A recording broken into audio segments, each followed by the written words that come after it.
ایک دن ایک سیٹھ اپنے دولت کے خمار سے سرشار اپنی بیوی کے ساتھ کھانا کھانے بیٹھا ہوا تھا۔ سیٹھ صاحب نے کھانے کے لیے ہاتھ بڑھایا تو دروازے پر دستک کے ساتھ ساتھ ایک آواز گونجی کہ اے گھر والو، میں 2 روز سے بھوکا ہوں، خدا کے لیے مجھے چند لقمے دے دو۔ سیٹھ صاحب کو فقیر کی صدا ذرا ناگوار گزری، بڑبڑا کر کہنے لگا کہ یہ منگتے ہر روز سکون نہیں کرنے دیتے۔ بیوی نے کچھ کھانا فقیر کو دینا چاہا مگر شوہر نے منع کر دیا۔ جب فقیر نے اپنی صداؤں کا جواب نہ پایا تو دروازے پر تھوڑا سا زور ڈالا تو اسے کھلا پا کر فقیر اندر آ گیا اور اندر آ کر صحن میں صدائیں لگانے لگ گیا۔ سیٹھ کی نگاہ جب فقیر پر پڑی تو وہ آپے سے باہر ہو گیا، کھانے سے اٹھا اور فقیر کو دھکے دینے لگا اور اسے گالیاں دینے لگا۔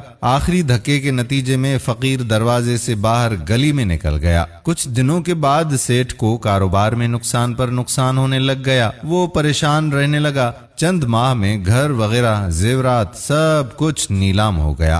جب نوبت فاقوں تک پہنچی تو سیٹھ اپنی بیوی سے کہنے لگا کہ اب تو میرا روح اور جسم کا برقرار رکھنا بھی محال ہو گیا ہے، ایسے میں تمہارا بوجھ اٹھانا میرے لیے ممکن نہیں، لہذا میں باحوش و حواس تمہیں طلاق دیتا ہوں۔ بیوی نے طلاق لی، الوداع کہا اور جا کر اپنی عدت پوری کرنے کے بعد دوسرا نکاح کر لیا اور زندگی گزارنے لگی۔ دوبارہ عید کا دن آیا تو یہ خاتون اور اس کا نیا شوہر کھانا شروع کرنے ہی والے تھے تو عین اسی وقت دروازے پر دستک ہوئی اور زور کی آواز آئی کہ میں سخت بھوکا ہوں، خدا کے لیے مجھے کھانا کھلا دو۔ اس نئے خاوند نے سارا کھانا اٹھایا اور بیوی سے کہا کہ ہم اور بنا لیں گے، چلو اس فقیر کو سارا کھانا دے دیتے ہیں۔ دونوں میاں بیوی دروازے پر آئے، جب بیوی نے فقیر کو دیکھا تو سکتے میں آ گئی۔ نئے شوہر نے پوچھا کہ کیا ہوا؟ بیوی کہنے لگی کہ جناب پچھلے سال میں اس فقیر کی بیوی تھی اور آج کی طرح عید کا دن تھا اور اسی طرح ایک فقیر ہمارے دروازے پر آیا، اس نے کھانے کا آ کر ہم سے سوال کیا،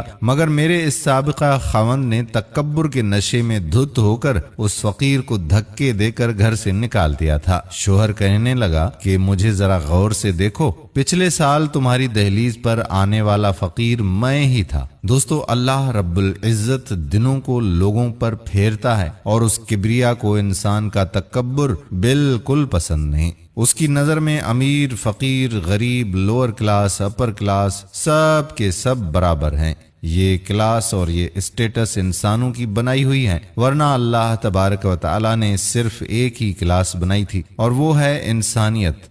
ہم سب آدم کی اولاد ہیں اور سب برابر ہیں۔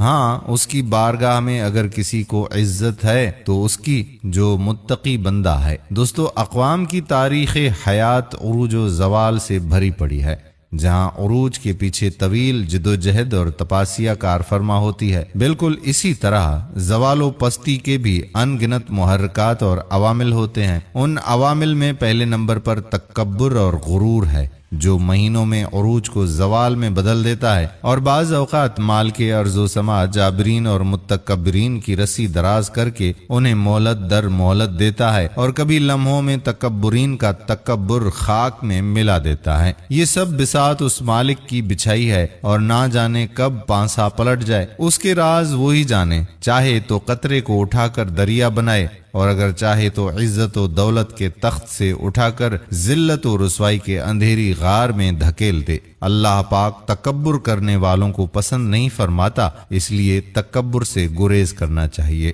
اللہ پاک ہمیں تکبر سے بچائے، آمین ثم آمین یا رب العالمین۔ دوستو، اگر ویڈیو پسند آئی ہو تو اپنے دوستوں احباب کے ساتھ اسے شیئر ضرور کیجیے۔ آنے والی ویڈیو تک اپنے میزبان قادر بخش کلہوڑوں کو اجازت دیجیے۔ اللہ حافظ۔